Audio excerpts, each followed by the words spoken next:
जब वो बीमार पड़ता है, हाँ, तो जो दवा में कुछ पॉइजन वाला कंटेंट होता है वो जानती कुचला है। एक आयुर्वेद में दवाई आती कुचला, वो जहर की भांति ही होता है।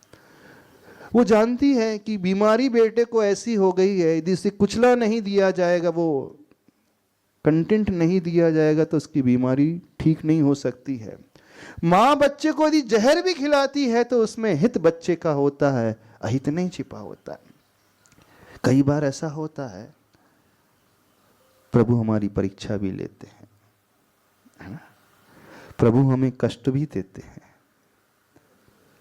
प्रभु हमारा सब कुछ नहीं करते हैं, वो हमें अपने हाल पे छोड़ भी देते हैं।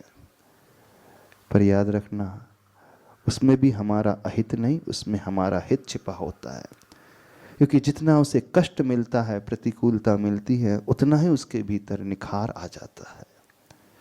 बहुत ज्यादा यदि माँ वात्सल्य से भर जाए और दिन भर खिलाते रहे, सवेरे दोपहर शाम दिन भर खिलाते रहे, तो क्या हो जाएगा बच्चे की हालत?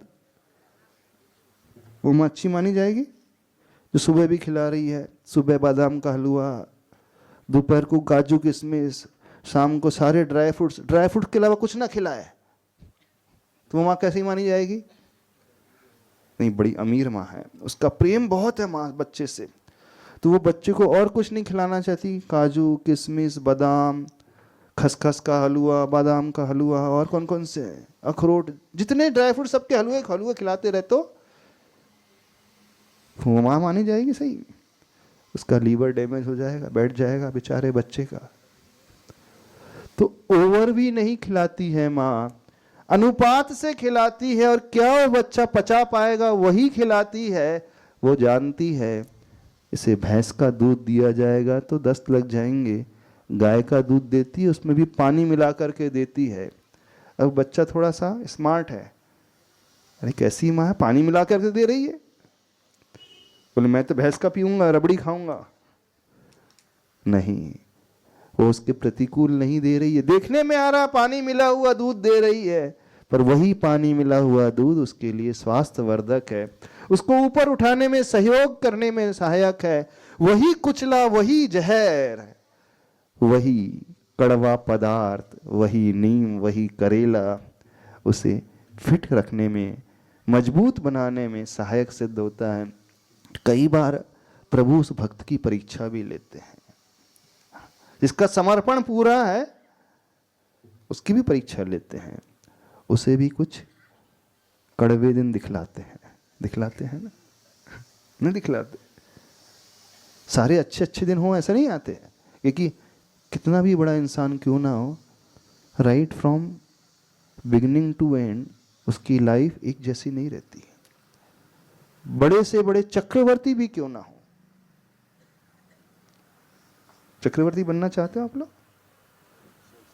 चक्रवर्ती को 6 खंड जीतने के लिए पुरुषार्थ करना पड़ता है, मेहनत करना पड़ता है। बैठे बैठे चक्ररत्न तो उत्पन्न हो जाएगा, लेकिन बैठे बैठे राजा उसके चरणों में आकर के उसकी अधीनता को स्वीकारने वाले नहीं होते हैं।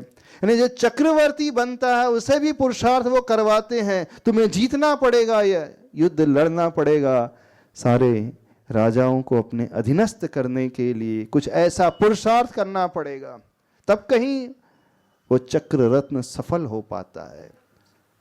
तो जीवन में प्रभु भी उस माँ की भांति हो जाते हैं कई बार, कि उसके जीवन में कठिनाइयाँ भी आती हैं, पर कठिनाइयाँ उसे मजबूत बनाने के लिए आती हैं, आगे बढ़ाने के लिए आती हैं, उसके भीतर निखार लाने के लिए आती हैं। तो जो लोग ये सोचते हैं कि नहीं, अब हमने प्रभु को अपना स्थान, अपने हृदय में पहला स्थान दे दिया तो हमारे जीवन में कोई प्रतिकूलता नहीं आएंगी, कठिनाइयाँ नहीं आएंगी, वो भी बड़े भ्रम में है। ये नहीं मानना कि आपके जीवन में प्रतिकूलता नहीं आएंगी, हर प्रतिकूलता आपको बहुत ऊपर बढ़ा करके निकालने वाली आएगी। लेकिन होना ये चाहिए, हम प्रभु रूपी अंक को सबसे पहला स्थान अपने जीवन में देना सीखें।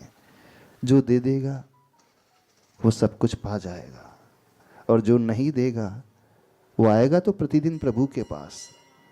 कई भक्त हैं रोज आते प्रभु के पास, बिना नागा के, बिना गैप किए रोज आते हैं, लेकिन वो प्रभु के अंक को लास्ट अथवा second last, third last number में रख करके करते हैं। आपके यहाँ सूर्यनगर में कौन सा स्थान